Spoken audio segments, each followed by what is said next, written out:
Hello, welcome to East Asia Institute, EAI's online webinar. I am Yul Sohn, President of EAI and your host. Today's topic is International Trade Order in Disarray, Possible Strategies for United States and Korea. This is a part of the COVID-19 and the New World Order webinar series. In the past few years, the world has witnessed a significant disruption of the international trade system and the rise of managed trade. There are three sources, I think. One, there is a widespread protectionism, particularly among the advanced industrial countries, mainly due to the backlash of neoliberal globalization. We see an increasing political support and often populist support for protecting the losers from trade, which is internationally uncompetitive sectors, regions, and workers. Second, there is a US-China strategic competition which contributes to the disarray of the system. Strategic rivalry causes securitization of trade as states use trade as a means to foreign policy and manage trade in the name of national security. So here there are misuses or overuses of invoking national security in regulating international trade and investment.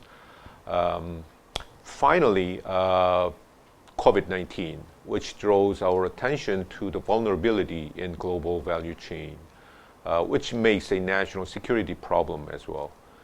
So here, states regulate exports of strategic goods while expanding imports of those, which is in contrast to the usual protectionism that restricts imports and encourages exports. So all this presents an enormous challenge to the trading states like South Korea. So we are here to address these issues and find solutions regarding how to stabilize and recover the international and regional trade order or rules-based trade order. What roles United States and Korea can take, how both countries can cooperate, and what areas should be focused to inform policy decisions for the countries. So to discuss this topic, I am honored to be able to host excellent panels today. Let me introduce our first speaker, Dr. Mireya Solis, my good friend. Mireya is Director of the Center for East Asian Policy Studies, Philip Knight Chair in Japanese Studies, and a Senior Fellow in the Foreign Policy Program at Brookings Institution. Prior to Brookings, she was a tenured associate professor at American University's School of International Service. She received a PhD from Harvard University, an expert on Japanese foreign economic policy, US-Japan relations, and international trade policy, and Asia-Pacific economic integration. Her most recent publications include Dilemmas of a Trading Nation, Japan and the United States in the Evolving Asia-Pacific. Our second speaker is Professor Jae-min Lee, who teaches at Seoul National University Law School. Dr. Lee received LLM and PhD in law at Seoul National University, and his JD at Boston College, and LLM at George Washington University. Prior to SNU, he was a lawyer at the Washington-based Wilkie Farr and Gallagher LPP, and also served as a career diplomat at the ROK Ministry of Foreign Affairs. His main area of interest is international trade law and international investment law. Our third speaker is Professor Wang-Hui Lee of Aju University. He is currently serving as a dean of the Division of the International Studies. He is a regular participant of EAI events and research projects. He is an EAI scholar. His main area of interest has been the issues of political economy of economic policy and institutions in East Asian countries, with special focus on China and South Korea.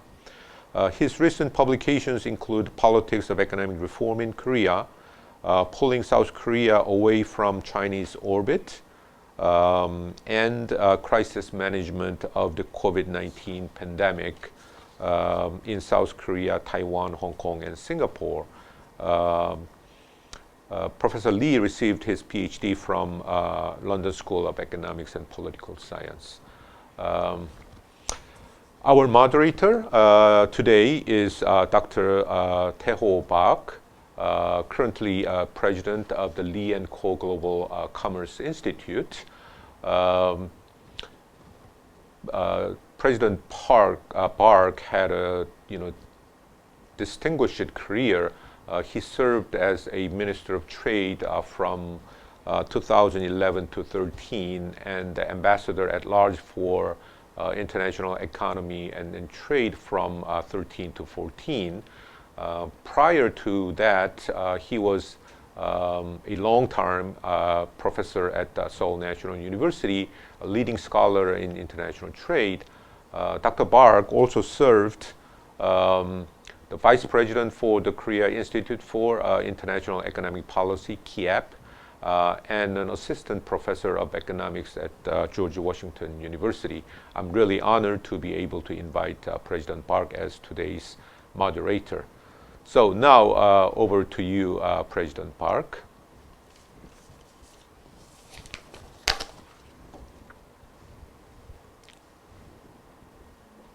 Washington University. I just want to correct that. Can you hear me? Yes. No? Okay. Well, I'm the moderator of today's webinar. I would like to really thank Professor Yul and the EAI for hosting this online webinar on the very timely topic regarding international order, strategic competition between the US and China, and also a lot of influences on other countries, including South Korea. I was going to introduce our excellent panelists, but already Professor Sohn introduced in detail the background of each panelist. Only thing I want to do is time allocation. We are given, I think, 53 minutes for our discussion. So I have to manage the time very tightly. And the organizer gave me, I don't know the reason, but gave me very specific time allocation, different minutes for different people. Okay, after we hear panelist presentation, as the organizer already told you, we would like to answer some of the questions collected from the online participants, maybe in Korea or South Korea. But if there are not enough questions and we still have time, then we have a short session to discuss among panelists. That's how I run this webinar. Without further ado, I'd like to invite the first panelist, Dr. Mireya Solis, to speak on the international trading order in an area of strategic competition and implication for South Korea. Dr. Solis, please. You are Thank you very much. 13 minutes, 13 minutes, okay? Yes, thank you so much, President Park. It's an honor to be here with you in this event and with the other distinguished panelists. And thank you very much for the kind introduction, Yul. And I am very grateful to the East Asian Institute for the invitation. So in my brief remarks, I want to touch on three issues: the crisis of the trading system, the growing importance of middle power trade diplomacy, and opportunities for US re-engagement, and offer some thoughts on what I believe are some of the most important choices that South Korea faces ahead. So very briefly, I'll start with a very gloomy depiction of the current state of the international trading system, unfortunately. I think it's not an exaggeration to say that the rules-based trading system faces an existential crisis, because the challenges come from many directions. There is, of course, something that has been with us for quite a while, and that is WTO dysfunction, first manifested in the stagnation of the negotiation process, the fact that WTO has had a very difficult time updating the toolkit of rules of trade and investment to keep up with the realities, the changing realities of the world economy. Add to that now the crisis in the enforcement arm of the WTO with the appellate body ceasing operations. This then raises a problem that we may not be able to enforce the existing rules. So we're not innovating enough, and we're not perhaps enforcing the body of rules that we have. Another very important stress that the international trading system is suffering comes from great power competition between the United States and China. And I'll explain that in more detail, but then the other third factor is something that has already been mentioned, and that is the pandemic shock. And I think that it has been very discouraging to see that export protectionism has been on the rise. It has affected medical supplies, personal protection equipment, vaccines, but also that we see more and more pressures or rhetoric around the question of deglobalization, of bringing home supply chains. I think that across the board, renationalization of international production is not feasible. It's not advisable, but nevertheless, the fact that these pressures are growing represents a challenge for existing patterns of economic interdependence. But I think that I want to spend more time giving more texture to the nature of US-China strategic competition and what this means for the international trading system.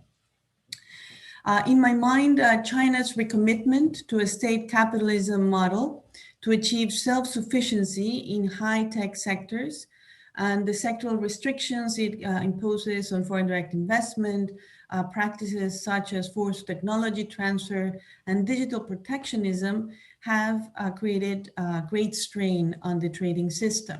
So we have a China that seems to have less appetite for economic reform, but is much more consequential to the international trading system.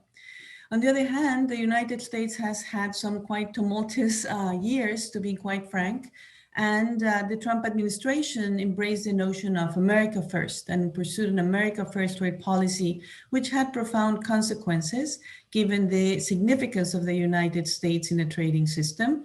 And if I were to characterize the approach of the Trump administration, I would say that it was deep skepticism of multilateralism, in particular the WTO, the resort to the tariff as a main tool to try to achieve its objectives, and tariffs, unilateral tariffs that were applied on allies and rivals alike, and tariffs that were used as a negotiation leverage with China, and they resulted in what we call the phase one trade deal, which was really just a truce of sorts. And I think that it did not really touch on the core issues around Chinese industrial policy that motivated the exercise to begin with. But they did produce some series of massive commitments in the order of $200 billion from China to purchase American goods.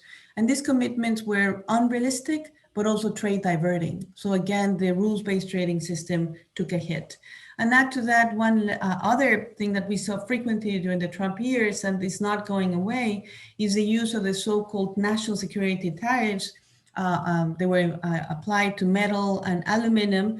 And what this did is that because they were applied fundamentally on partners and allies, they prevented coordination to address the China challenge.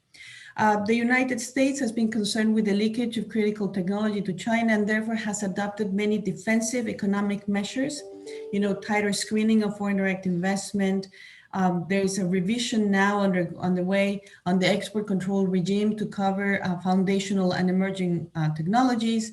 And the US government has placed several Chinese technology firms on the entity list, which means that sales of the most advanced chips and other components are now restricted. And China seems to be gearing up to retaliate in kind, having adopted recently an export control law and more recently the counter foreign sanction law. So there's a lot of tension between the two largest economies in the world, and there's a lot of securitization or politicization of international economic exchange going on. Now, if there is a note of hope, I would say, in this difficult landscape, I think it's a greater initiative demonstrated by middle powers in moving forward mega trade agreements, such as a comprehensive and progressive Trans-Pacific Partnership Trade Agreement and the Regional Comprehensive Economic Partnership Agreement. And let me just say a word on each of these mega trade agreements and why they're so significant. I think that when the United States walked out the door and left the TPP, abandoned the TPP after it had been signed but not yet ratified, there were a lot of doubts as to whether this agreement could actually survive. And I think it has to do the ability to rescue this trade agreement, which is a very ambitious trade agreement in terms of the rules, in terms of the tariff elimination targets. I think we should really give credit to the pragmatism of the remaining 11 countries, because what they decided to do was to keep the tariff schedules intact and then just talk about the suspension of narrowly defined rules in the new agreement on areas that only Americans had championed, and once the Americans had left, it made sense to suspend their application, and most of them had to do with intellectual property provisions.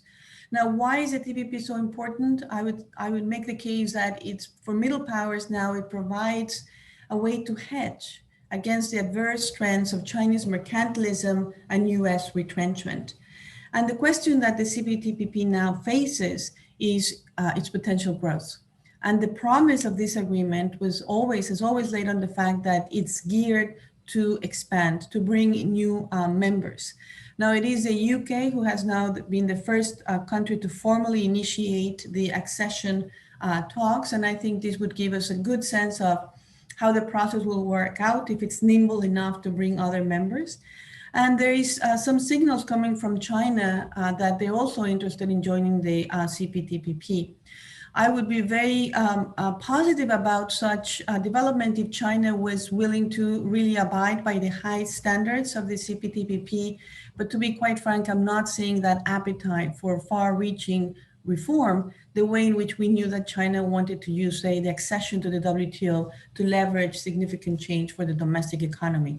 That doesn't seem to me to be the spirit driving Chinese interest, and therefore it would be important to make sure that any such conversation would not result in lowering the standards and level of ambition of the CPTPP. Regarding the Regional Comprehensive Economic Partnership, quite frankly, it's the largest trade agreement once it enters into force. And the combination of tariff reductions, lenient rules of origin, and liberalization of foreign direct investment and services, I think will have a very salutary effect in boosting regional production networks. I think that one hallmark of a successful trade negotiation, and here I, of course, defer to President Bark because he's the practitioner, but one hallmark would seem to me that countries come away from the negotiation feeling that they each pocketed a win, and therefore they have a stake in seeing the success of this trade agreement. I think for ASEAN, it was a high noon for its regional diplomacy, and they were able to sustain the principle of ASEAN centrality. For the three Northeast Asian economies, China, South Korea, and Japan, this is the first time that you have preferential trade among the three largest economies in Northeast Asia, and therefore there's expected to be large gains from trade.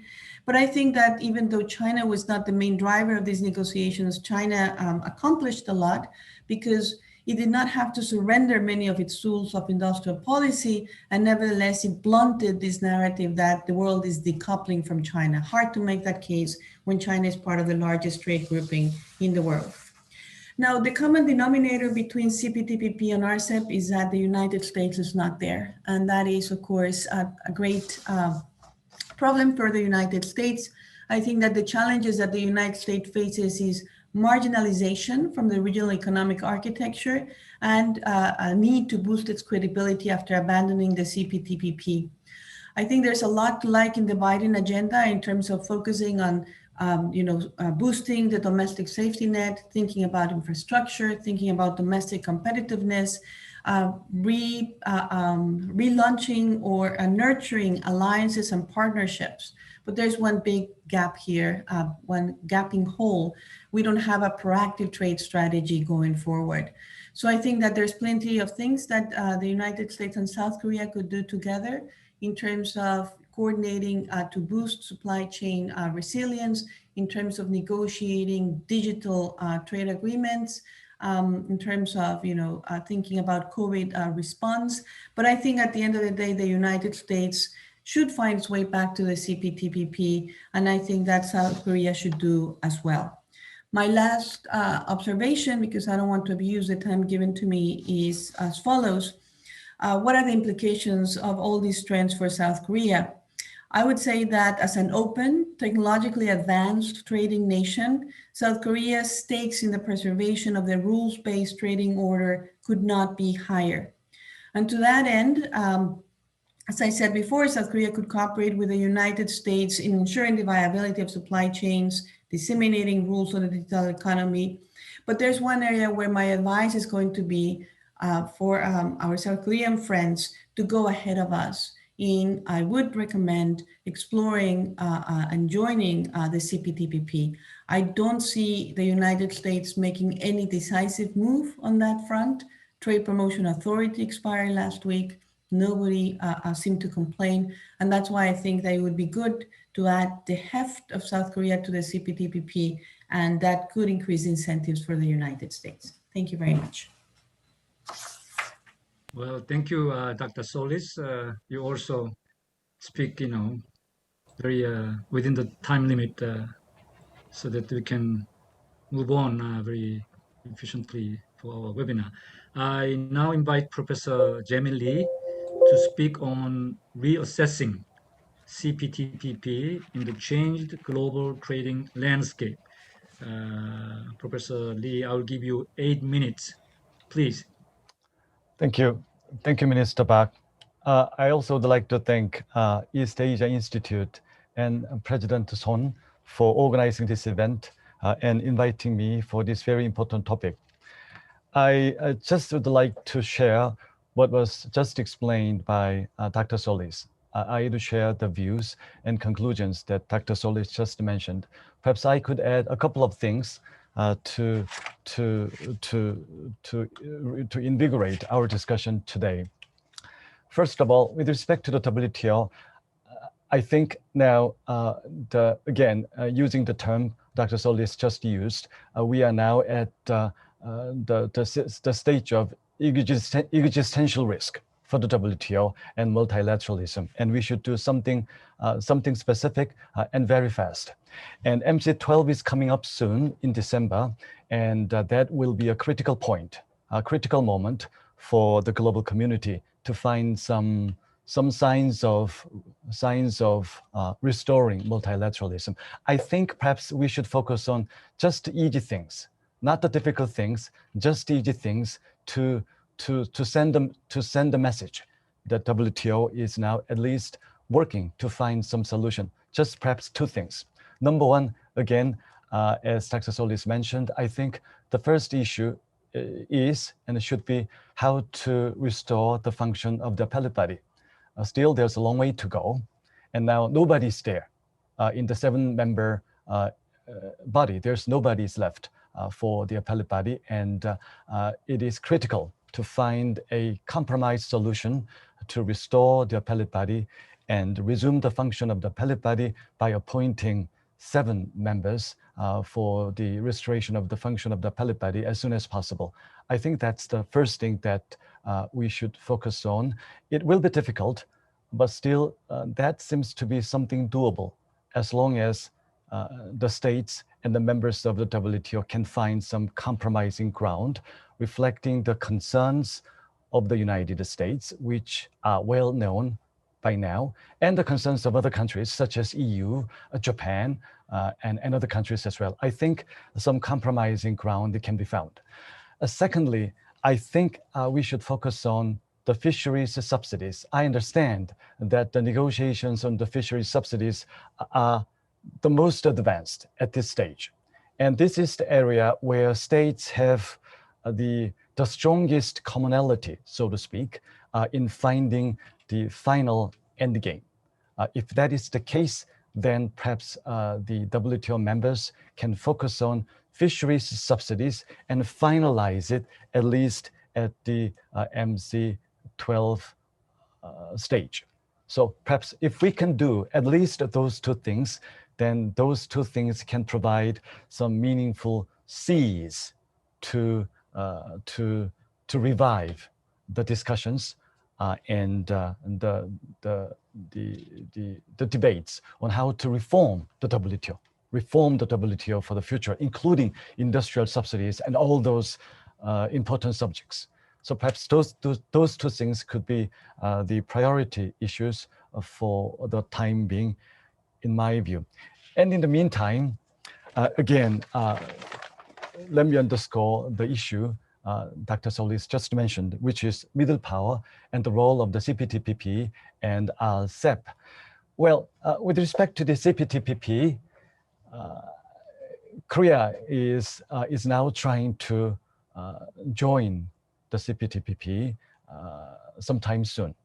In retrospect, Korea should have joined TPP and CPTPP negotiation as an original member, but now Korea is trying to join the CPTPP as a new member.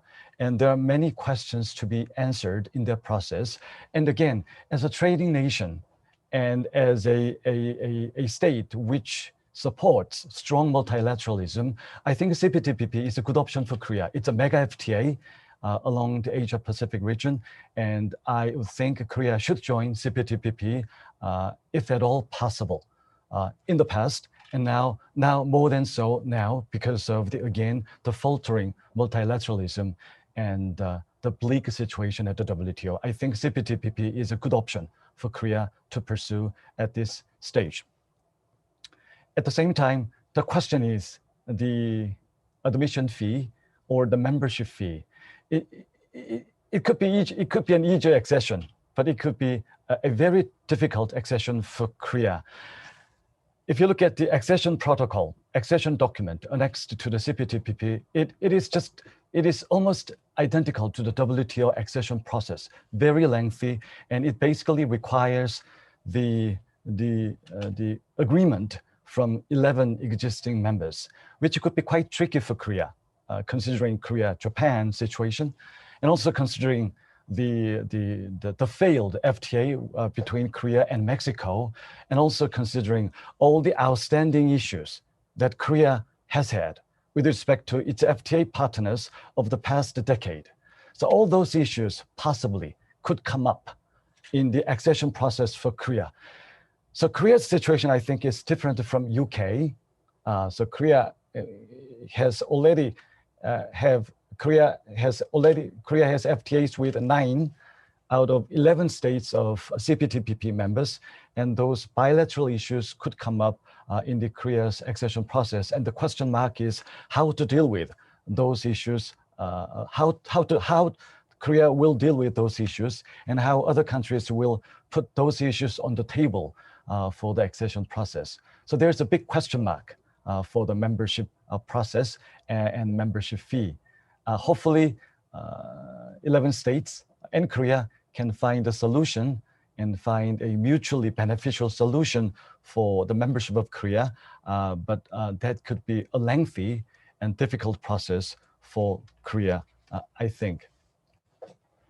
And secondly, again, I hope United States can return to the CPTPP, but practically speaking, it seems to be quite difficult, or maybe too ambitious for us to expect, but hopefully United States can return to the CPTPP. But at the same time, one thing that we could consider from the perspective of the United States and also from the perspective of Korea is the fact that the value or the attractiveness or the benefit of the CPTPP may have dwindled over the years. It used to be the most, I think, the most innovative agreement at that time. But after 8 years, many issues have changed. Each investment chapter is now being rewritten by other fora in many different FTAs and many different discussion forums investment chapter, and digital economy chapter, the e-commerce chapter is also is being rewritten by other fora as well. For instance, the Australia and Singapore, the CPTPP partners, have concluded their own digital economy agreement. New Zealand, Chile, and Singapore, also the CPTPP partners, concluded their trilateral digital economy agreement.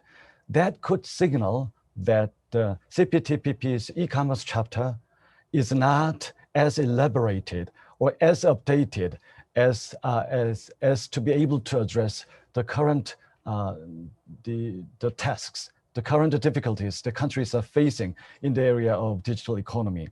Also, state-owned enterprise chapter, which is very controversial in many countries, and still many practitioners and many government officials seem to be wondering about the exact meaning of key provisions there, including fisheries subsidies as well, and SPS chapter as well. So all those issues are very important, and these provisions set forth important norms for many countries, but at the same time, the rules still very advanced compared to RCEP and compared to other FTAs, but at the same time, the margin of superiority or the edge, the CPTPP's edge over RCEP or CPTPP's the freshness vis-a-vis other FTAs have been dwindled and have been narrowed over the years. So then the question mark is how many countries will... Could you wrap up soon? Sure, Minister Park. Will reassess the benefit of the CPTPP in the changed landscape. So that will be a question mark for Korea's accession and perhaps possibly US accession effort as well. Thank you. I'll stop here. Thank you. Sorry to bother you. But anyway, thank you very much, Professor Jae-min Lee, for your very comprehensive analysis regarding CPTPP and also each, members, the countries who want to join or may not join in the future, the specific positions of these countries. I now move on to the last panelist, Professor Wang Hui Lee.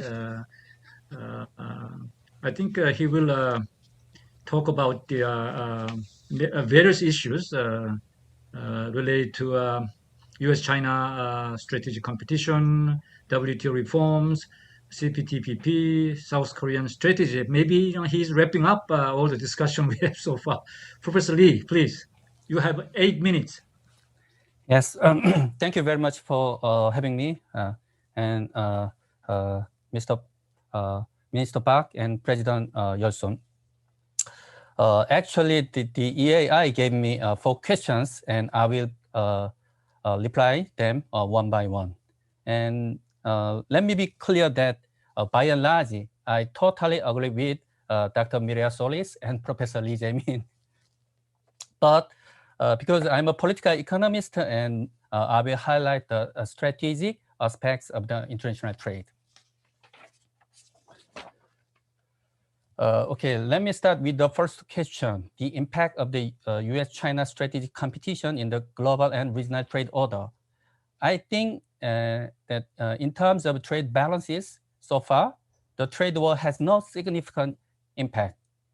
Actually, the full effects of export control on key industries are not yet to be seen, although there are some trade diversion took place.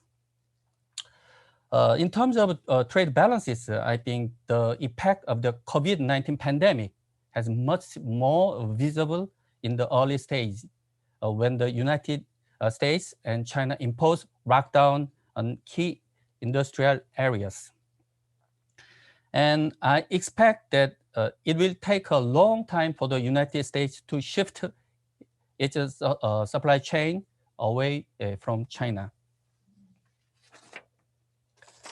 Let me move on to the second question, the prospects of the WTO reform and the expansion of the CPTPP. As long as the Biden administration maintains an inward-looking trade policy, China's grip on the WTO will not be loosened. Unlike the Trump administration, the Biden administration tried to make a compromise with the EU and UK, but there is still long way to go. By the way,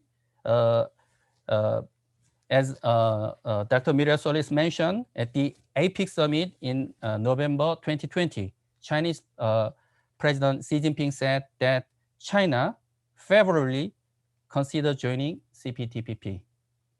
For this reason, China can join the CPTPP earlier than anticipated.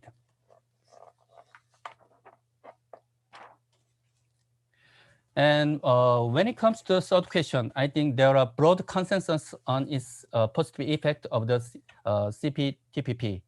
As you know well, CPTPP is much more ambitious than any other FTAs, including RCEP, in many aspects. First of all, CPTPP will upgrade trade rules, including labor and environment standard and digital trade. Also, CPTPP can provide a stepping stone to revive multilateralism in East Asia. Finally, CPTPP will ease trade tension in this region if the United States and China join together. In terms of the role of Japan, the United Kingdom, and Taiwan, we have to consider many aspects of the CPTPP and supply chains. First of all, Japan has played a leading role in launching the CPTPP since the Trump administration left the TPP. For this reason, I think Japan's contribution is likely to grow because the country is at the heart of the regional supply chain. Regarding Taiwan, yes, TSMC has already considered investing in Japan to diversify supply chain away from China. Therefore, Japan-Taiwan relations will be strengthened. But I am very skeptical of the role of the United Kingdom. As you know, UK is geographically distant, and its link with the supply chain in East Asia is very limited. And I don't think that the UK will play a crucial role in this reason. And final question is about the possible South Korea's strategy. I believe many the other panelists, Korea should join the CPTPP as soon as possible. Actually, CPTPP is an ally sharing in the strategic industry such as semiconductor, battery, rare earth element, and medicine, such as COVID vaccine. And CPTPP will contribute solving trade conflict between Korea and Japan. And finally, CPTPP will help Korea to diversify export market and therefore reduce its high dependence on China. Let me stop here. Thank you very much. Thank you, Professor Lee, another Professor Lee. You tried to address all the questions raised by the conference organizer. So far, I don't see any questions raised by our online participants. So I'll just move on to our own discussion among our panelists. Let me take this opportunity to ask a few questions to each of your panelists. First of all, Professor Solis, you talk about the U.S. trade policy. I mean, Trump and then also Biden. Biden administration, he himself said that he will respect the multilateral trading system, and also he will work with the alliances. But also he wants to say America is back. I'll be leading the multilateral trading system, whatever that kind of statement. But he didn't do anything so far in terms of correcting something which was done by Trump, unilateral actions, like the steel quota imposed on Korea, which is bad. Really, this is like a voluntary export restraint. I mean, Korea should not have accepted this kind of request from the United States. But also, he's maintaining all the tariffs imposed on Chinese products, all kind of things. So he didn't, he says something which is different from Trump, but he didn't do anything to show us we are now respecting more rules-based trading order, whatever. So I want to see your opinion about this situation, and then I will ask Professor Jae-min Lee. You know what? At the end of June, the investigation results on supply chain of a few important items, semiconductor, battery, and whatever. So based on this kind of investigation, U.S. Administration and also U.S. Congress are starting to pour huge amount of money to the so-called advanced technology area, specifically semiconductors and things like that. And the thing is, you mentioned briefly about WTO reform, and one of the reform idea subjects should include subsidy agreement, industrial subsidy agreement, which is targeting so-called China's industrial policy. But while you are complaining about the U.S., Chinese industrial policy, which is, producing overcapacity, distorting trade, lots of complaints. And now they are doing, maybe it's not the whole industrial policy, but, some specific area. How do we see the future of some kind of improvement of industrial policy within the WTO system? Lastly, to Professor Wang-Hui Lee, you briefly mentioned of the role of Taiwan, which means that Taiwan may also apply for acceding to the CPTPP in the future. So this is my questions. I mean, we'll start with Dr. Solis. Thank you so much for that excellent question, President Park. I couldn't agree more with you. I mean, I think that there is an important change, but there's also very significant continuities in when we moved from President Trump to President Biden. So I do think it makes a difference when you have an American administration who is willing to be more constructive in discussing WTO reform, who is willing to coordinate more with allies and not bash them, and who's not going to be fixated on the trade deficit as the metric by which all economic relationships are to be assessed. But nonetheless, there's a lot of skepticism in the current American administration on free trade. And it's hard to say free trade. Now the word has to be free and fair trade. And, I think that tariffs are addictive. They create vested interests. They create groups that want to protect now the new status quo. So I think that there's been a lot of resistance from the steel industry, for example, to see those tariffs eliminated. And this continues to be a source of friction with allies and partners. And the steel quota, I couldn't agree more with you that was, of course, distorting. It's a managed trade approach.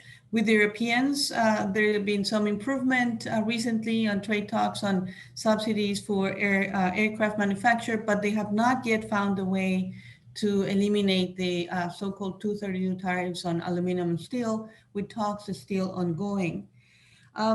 But I also think it's not just what the Biden administration is keeping in place, but where this might be going. And I think Professor Lee already mentioned the recent supply chain study or report that the White House commissioned. There was a 100-day report. And it's really interesting because I do see it, to me, it's a contradiction, if you will. There is a desire to coordinate with allies, and therefore the term that Professor Lee mentioned has already been also picked, the ally shoring, right? The idea is that we want to build trusted supply networks.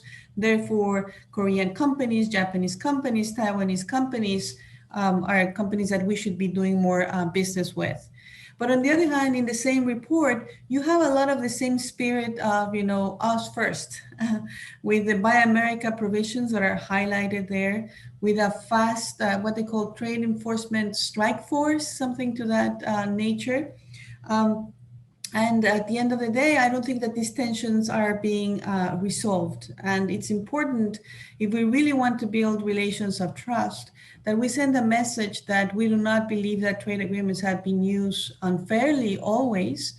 But that's something that this administration so far is not prepared to say, and has to do a lot with the politics, the support basis for the Democratic Party.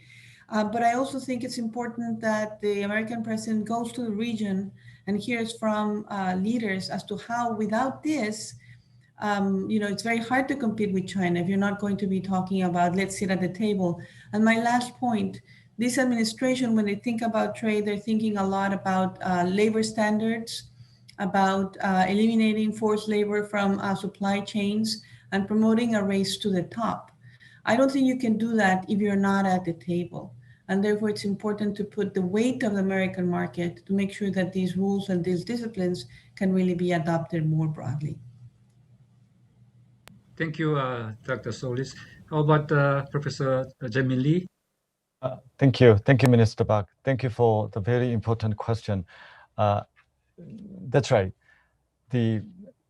Many countries are now contemplating providing massive support for key industrial areas, mainly the semiconductor area or other infrastructure-related area all over the world, including Korea as well. Many countries are contemplating finding support packages for key industries in their territories. And United States as well is now considering providing massive support for the semiconductor industry and other related industries. And the question then is the subsidies agreement. I think that's exactly right.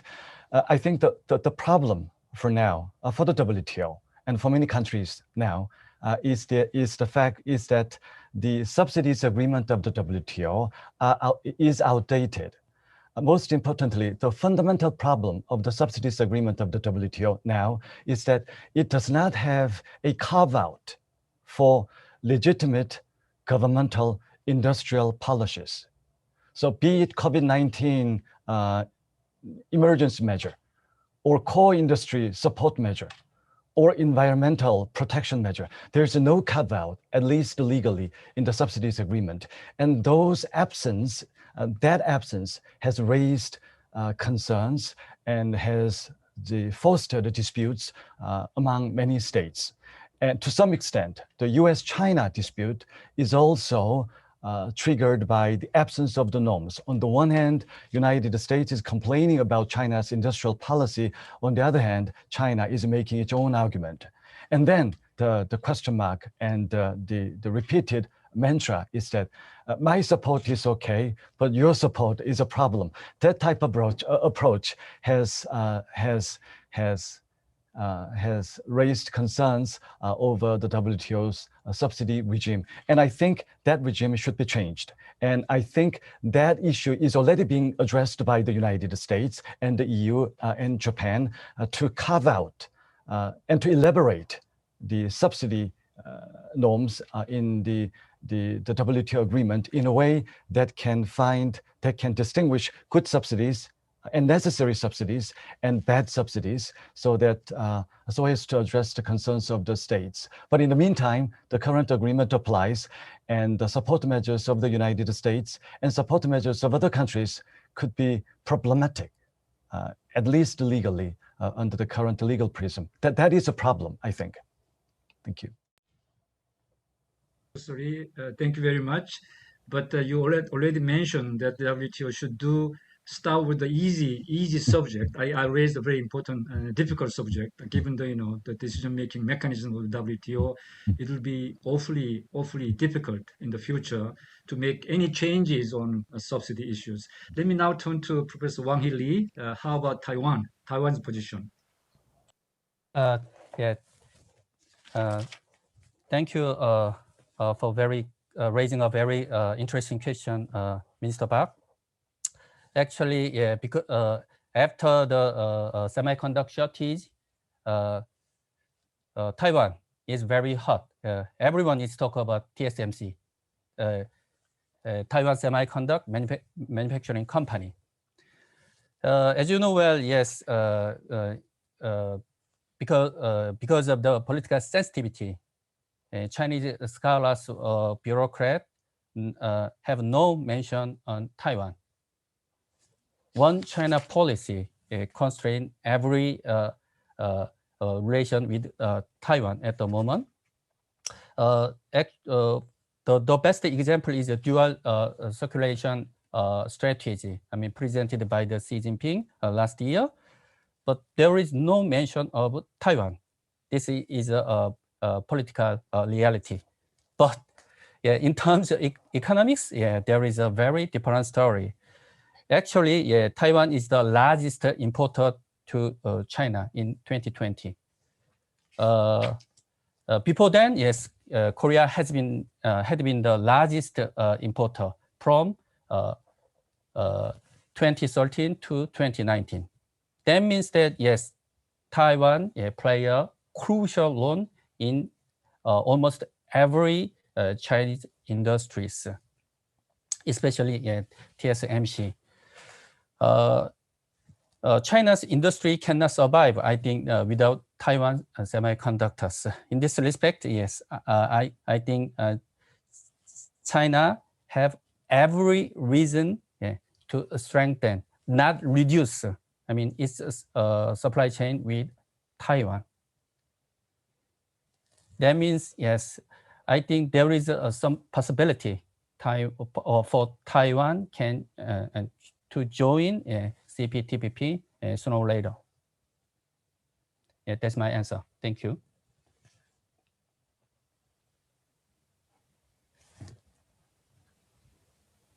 I have some questions from the organizer in the chatting area. The first thing,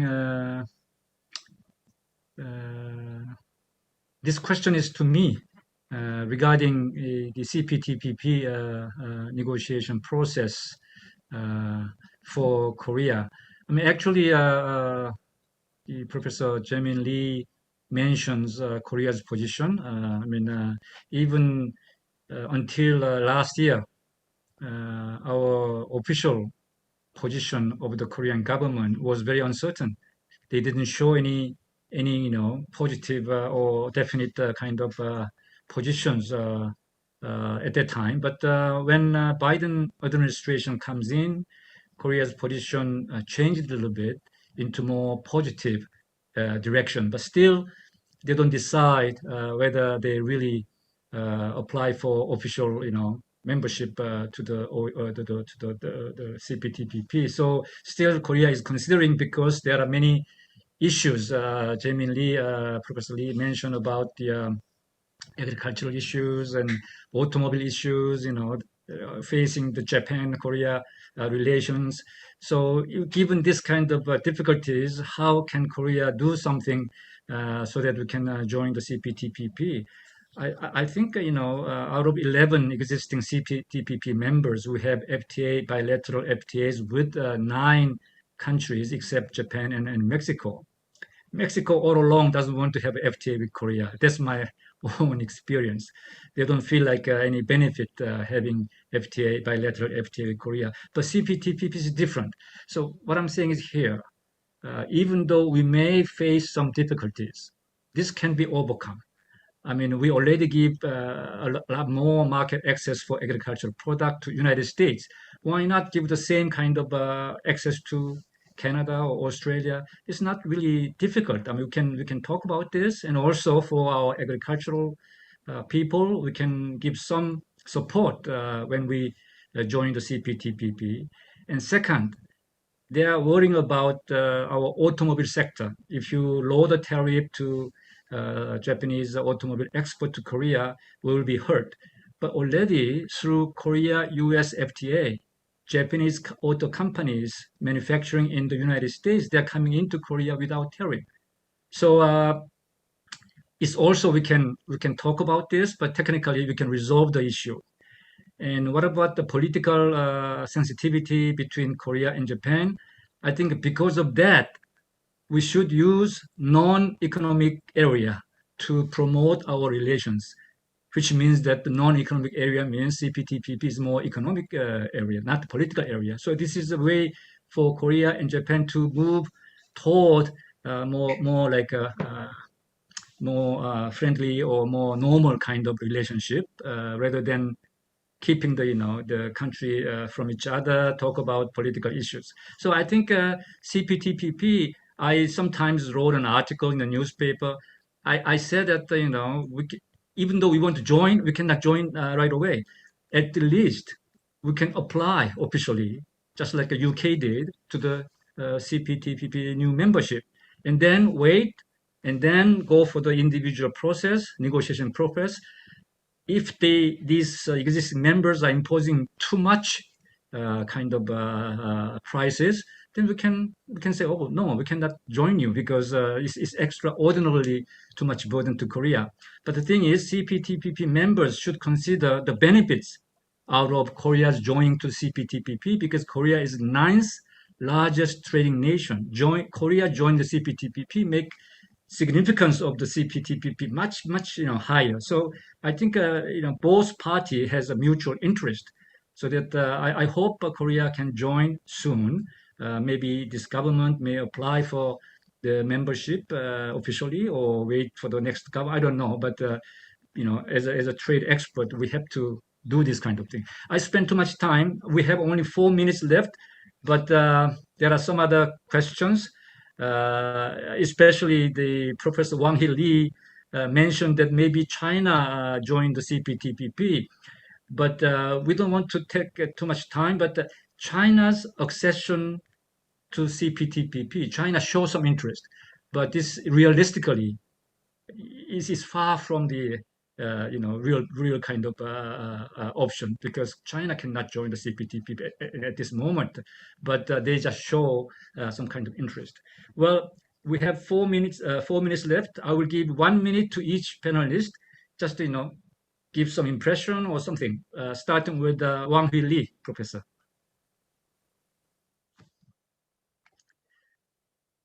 Turn on your microphone. Turn on the microphone. Yes. Yeah, I said Korea should join, not can or yes, able to. Yeah, that's what I mean. Yes, Korea, as Minister Park said, yeah, Korea can benefit joining CPTPP for many industrial areas. That's what I would like to emphasize. Yeah, that's it.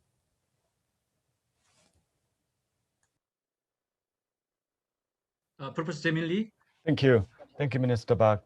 I also think that CPTPP is very important for Korea, and Korea should try to join the CPTPP as soon as possible. And I think the question is not just the CPTPP, but the norms and provisions included in the CPTPP are very indicative in other free trade agreements and the WTO negotiations as well. So the efforts to join the CPTPP could also help Korea or other countries like Korea, such as Thailand, Indonesia, to cope with or to address future negotiations in other forums as well. So in that regard, CPTPP accession is important for Korea strategically. Thank you. And then Professor Solis.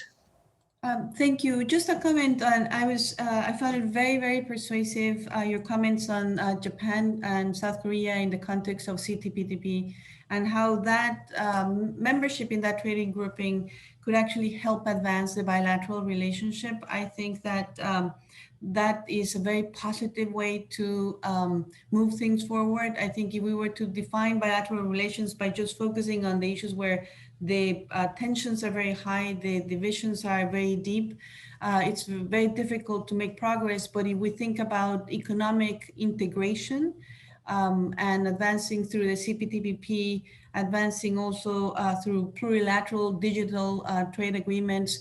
I also think a trilateral dialogue on supply chain resilience and export controls, those might be avenues to try to, again, address some issues that are sensitive, but nevertheless where the economic interdependence can actually provide an incentive to deepen the relationship. So I think that after RCEP, it's easier to think about market access, opening exercises between Japan and South Korea too.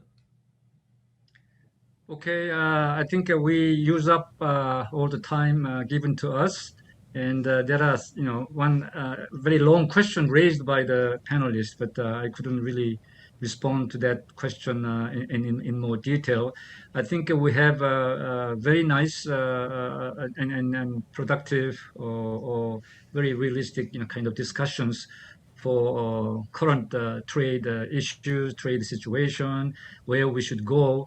But the conclusion, if I may, is not very positive. I mean, we are in a very difficult, challenging period, and there's no leader in leading us to the more, conducive and more rules-based kind of international order.